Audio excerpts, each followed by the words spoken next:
So it is Tuesday, the 17th, multiple days now after the Los Angeles Chargers fell to the Jacksonville Jaguars in absolutely embarrassing fashion, squandering a 27-0 lead with 4 minutes left in the second quarter, and losing to the Jacksonville Jaguars 31-30. And Brandon Staley still has a job?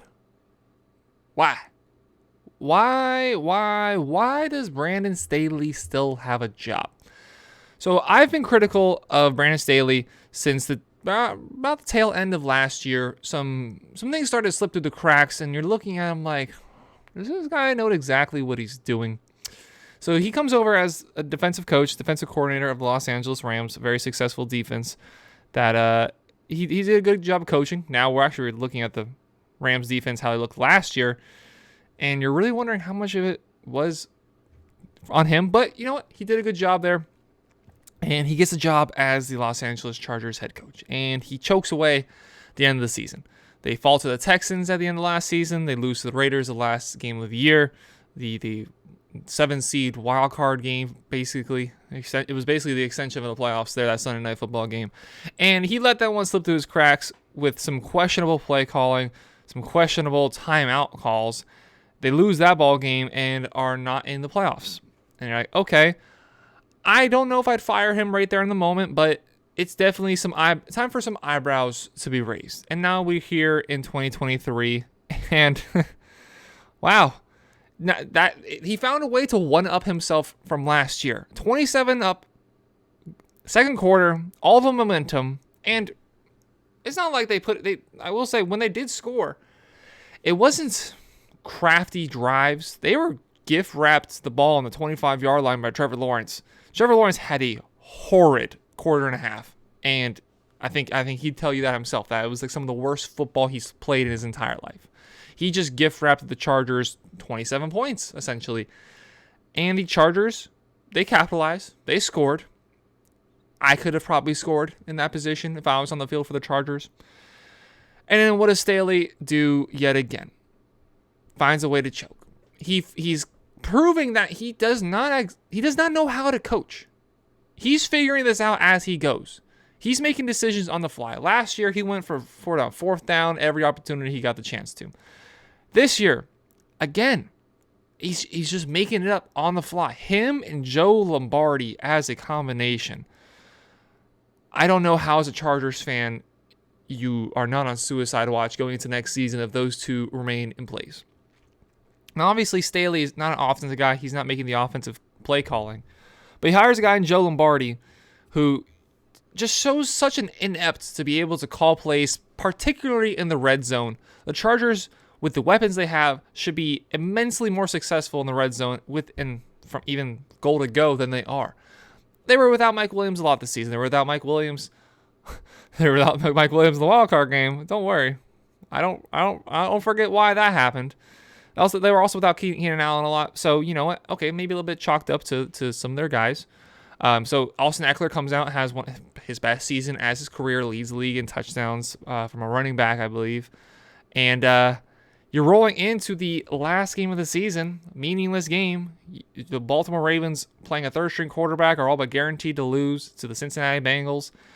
And so you sit there and you're starting to think like, how should I approach this game? Let me play all my best players and let Mike Williams hurt his back.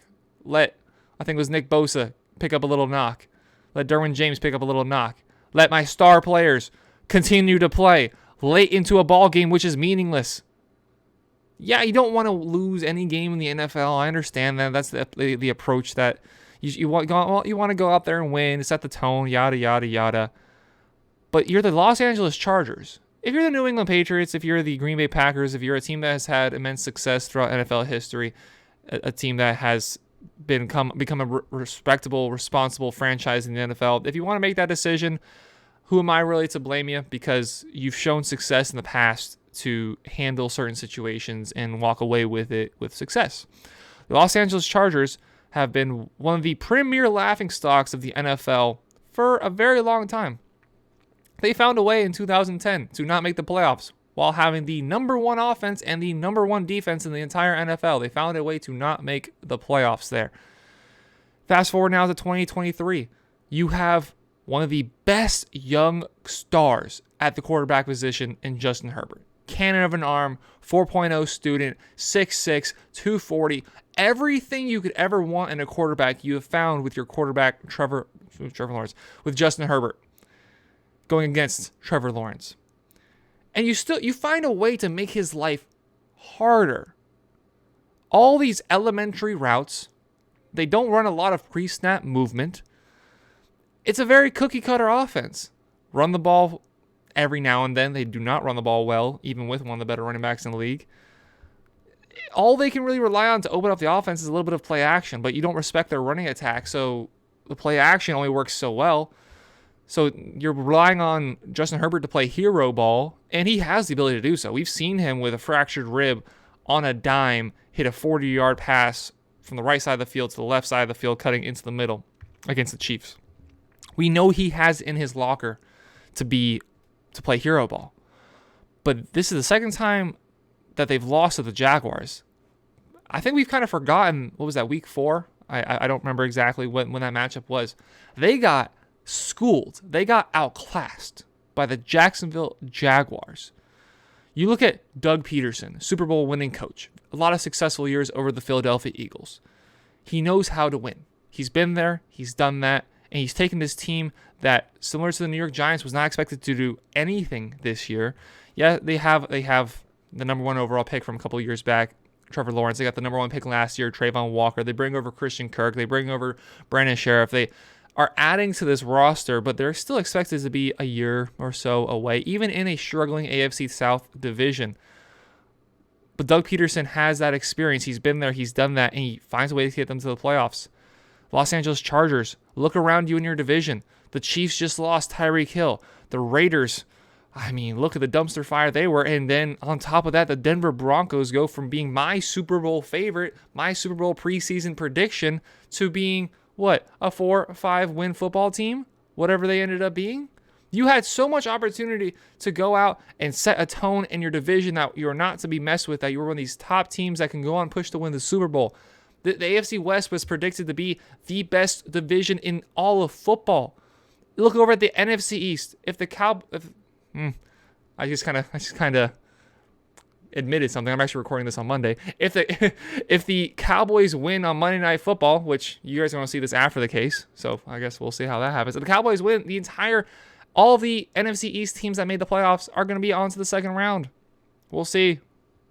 I guess I just admitted that I'm recording this ahead of time. Oh well, you'll be fine. The Chargers have zero excuse to no longer be in this playoffs. And I believe a lot of it is due to Brandon Staley. He has neither side of the ball look particularly well, and they have studs on his side of the ball on the defense, and he's apparently calling the defense.